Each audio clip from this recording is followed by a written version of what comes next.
Դե չունի։ Ասեց հայրենի ընդդիմությունն ու որ շեց վերցնել մանդատները։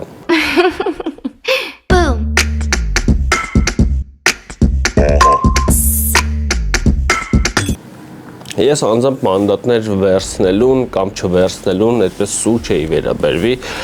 ու չէի հասկանում այն ամբողջ պանացեան, որին որ այսպես կապել էր մեր հատկապես փորձագիտական հանրությունը, որպեսզի վերցնեն թե չվերցնեն մանդատները ընդդիմության ինչ-որ տարատեսակ խորհուրդներ էին տալիս,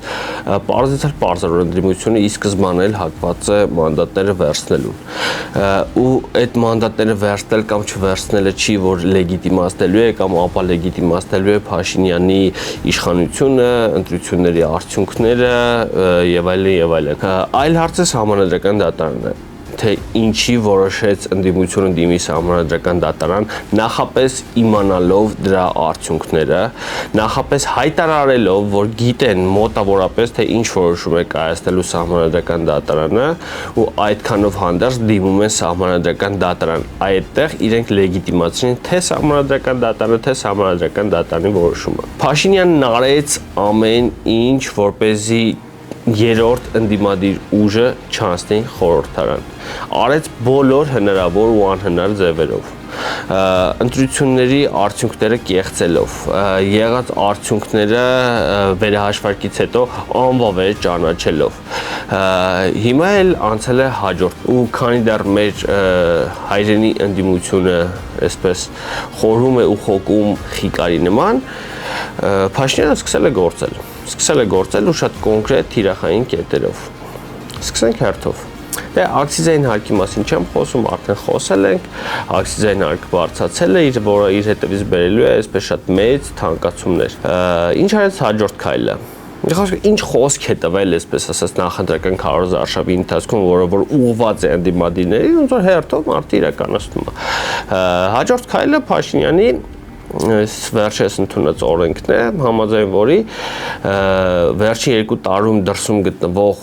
մեր հայրենակիցները, արտասահմանում գտնվող մեր հայրենակիցները, որոնք հանդիսանում են Հայաստանի Հանրապետության քաղաքացի, պետք է այդ 2 տարվա առնվազն կեսը ապրած լինեն Հայաստանում, որպեսզի իրավունք ունենան ընտրություններին մասնակցելու։ Այսինքն,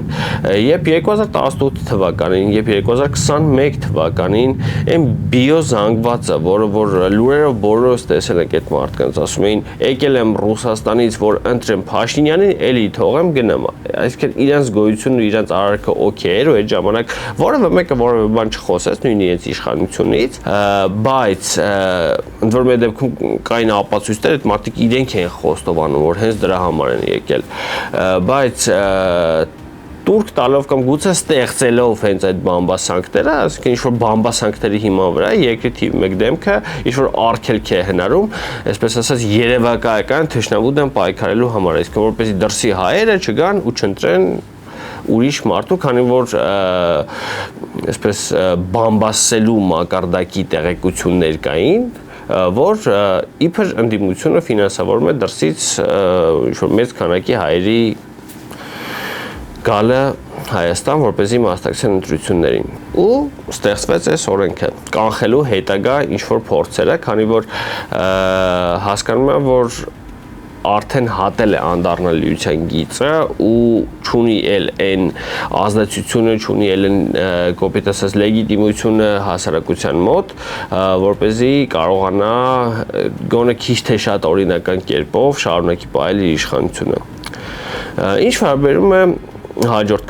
քայլով որոշեց, որ պետք է խուզարկի ու Գագիկ Ծառուկյանի տունը, հետո ձերբակալի նրան, ընդ որում Գագիկ Ծառուկյանը այսպես շատ հետաքրքիր պերսոնաժ է մեր քաղաքական դաշտում, քանի որ ով ում հետ ինչ խնդիր ունի լուծելու, հուշում է Գագիկ Ծառուկյանը։ Այսինքն ով ում հետ ինչ հարց ունի, ով ում հետ ինչ քաղաքական ինչ-որ կոնֆլիկտ ունի, այդ ամեն ինչի հարթելու արդյունքում կամ խուզարկում են Գագիկ Ծառուկյանի տունը կամ նրան ձերբակալում են կամ ինչ-որ սպառնում են ունեզրկել, մի խոսքով, տուժում է Գագիկ Ծառուկյանը, չգիտես ինչի համար։ Այս անգամ նույնպես առաջին բանը որ արեցին ընդդեմ ընդդիմադիրների, այսպես ասած, գնացին Գագիկ Ծառուկյանի տուն, խուզարկեցին, որում շատ ծիծաղելիորեն այս մարդը չի օգտվում ինչ-որ տենց շոուներ ապահովելուց ու հետաքրքիրն է որ դա աշխատում է։ Արգրավեց 3 առյուծ, 2 վագար թե 1 վագար, ընդ որում այս տրվում է պաշտոնական ռելիզով, այսինքն քննչական կոմիտեի պաշտոնական ռելիզով, որ արգրավել ենք այսքան քանակի առյուծ ու մարդիկ ծափ են տալիս դրան։ Ուրիշ որևէ բան չէր գտել արգրավելու կամ այդ դեպքում ինչի համար է խոզարկությունը։ Ու Ծառուկյանին ձերբակալում են, շուտով կտեսնենք հերթական քաղաքական բանտարկյալին ամենայն հավանականությամբ հերթական մատից ծծած գործը ու դա շարունակվելու են այս ձերբակալությունները։ Ծառուկյանը, այսպես ասած, լակմուսի թուղթ էր հասկանալու համար, թե ընդդիմությունը ինչպես է արձագանքում։ Ու եթե չեղավ արձագանք, եթե չեղավ շատ կոնկրետ քայլեր, հաջորդը լինելու են արդեն խորհրդարան անցած, այսպես ասած, ոչ նոմինալ ընդդիմության ներկայացուցիչները, ընդ որում նրանց առաջին դեմքերը։ Կուզենայի անդրադառնալ նաև ընդդիմադիրների հայտարարություններին, իդեպ հենց Կարեն Վարդանեսյանն էր շատ այսպես մանրամասն անդրադարձել դրան, ուղղակի կցանկանամ այսպես կարճ ցիտեմ ու ամփոփեմ նրա ասածը։ Ընդդիմության հայտարարություններից Գագիկ Ծառուկյանի ձերբակալության վերաբերյալ երևում է, որ այս մարդիկ չէ ամեն դեպքում իրականությունից կամ կտրված են կամ նոր իրականությունը ամբողջությամբ չեն ընկալում, քանի որ բոլորի հայտարարություններում այսպես Մինսկի խմբոտ ինչ-որ բան կար, փորձում էին հարթել սուրանքյունները, մենք գնում ենք դեպի ավտորիտար ռեժիմ, միջազգային հանրությունը պետք է արձագանքի շատ թիրախային ձևով, որպեսզի մենք չդառնանք վերջնական ավտորիտար պետություն, ժողովուրդ 2020 թվականներ վերջնական ու անդառնալի կետը, երբ մենք դարձանք ավտորիտար պետություն։ Մնացածը ինչ-որ տենց կարեկտիրովկեք են, այսպես ռուսերեն բառով ասած, որոնք որ ինչ-ինչ խնդիրներ այդ պայդրությամբ լուծում են կամ ավելի են ամրապնդում իրենց իշխանությունը։ Իրավիճակը պետք է սթափ գնահատել ու տալ կոնկրետ գնահատական։ Ոչ թե մենք գնում ենք դեպի ավտորիտարիզմ, մենք արդեն վաղուց, այսպես 6 տարի է արդեն ավտորիտար պետության մեջ ենք ապրում։ Ու այս ամեն այսպես ասած պատուտակները դեռ շարունակվելու են ձգվել այնքան, մինչև որևէ մեկը իսկականից տեղից չհելնի ու ասի հերիք է։ Ինչ սպասել ընդդիմությունից, անկեղծ չգիտեմ։ Մանդատները կվերցնեն, ինչպես կտանեն պայքարը, մի լավ բան կա այդ ամեն ինչի մեջ իրականում, որ մանդատները վերցնելուց հետո գոնե Փաշինյանը հնարավորություն չի ունենա, չնայած արդեն չգիտեմ կունենա թե չունենա, բայց ամեն դեպքում ըստ օրենքի Փաշինյանը հնարավորություն չի ունենա սահմանադրություն փոխելու։ Սա ընդդիմության կարելի ասել դեռևս գրանցած միակ հաղթանակն է։ Կտանեն արդյոք փողոցային պայքար ընդդիմադիրները, չգիտեմ, կաշխատեն նորմալ խորհրդարանում, չնայած չգիտեմ ոնց պիտի աշխատեն, երբ որ փոքրամասնություն են կազմում ու ցանկացած իրենց ուզած օրենք իշխանությունները բացի սահմանադրական օրենքներից իշխանությունները կարող են այսպես ասած առաջ տանել, բայց ամեն դեպքում ցույց կտա ժամանակ, ամեն դեպքում ժամանակը դեռ մի բան է ցույց տվել, որ ընդդիմությունը դեռ հապաղում է, դեռ խուսափում է, դեռ մտածում է, ինչի մասին ես լավ չեմ պատկերացնում, բայց ընդդիմությունը ուշանում է։ Ու այստեղ խնդիրը միայն ժամկետները չեն, խնդիրը միայն ժամանակը չի, խնդիրը մարդկանց պատրաստակամությունն է ինչ-որ բան անելու, որովհետև եթե պիտի սկսեք փողոցային պայքար, դա պիտի արվի շուտ, քանի դեռ կոպիտ ասած երկաթը տակ է, քանի դեռ ներվը կա, քանի դեռ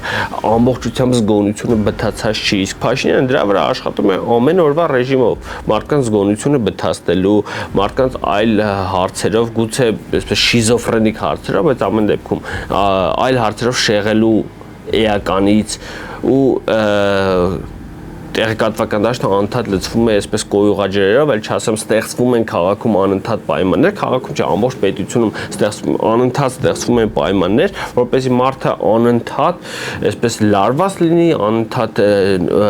նյարդայնանա ու չկարենա կոնկրետ ինչ-որ բանի մասին մտածել, այլ ամբողջ օրը անցնել լարվածության մեջ։ Այս պայմաններում այսքան ձգձգելը աշխատելու է միայն ձեր դեմ, աշխատելու է ընդհանրապես մեր բոլորիս դեմ, պետության դեմ ու ընդհանրապես մեր գոյության դեմ։ Քանի որ ոչ մեկի համար գաղտնիք չի, որ Նիկոլ Փաշինյանը իր վարչախմբով ռեալ գոյաբանական վտանգ է Հայաստանի Հանրապետության համար ու Հայաստանի ազգի համար։ Այնպես որ սպասենք Ծառուկյանի ձերբակալության զարգացումներին, սպասենք ընդդիմության արձագանքին, տեսնենք թե ինչ կպատասխանեն, որովհետեւ խոսենք 2 օր անց։ Մնացեք։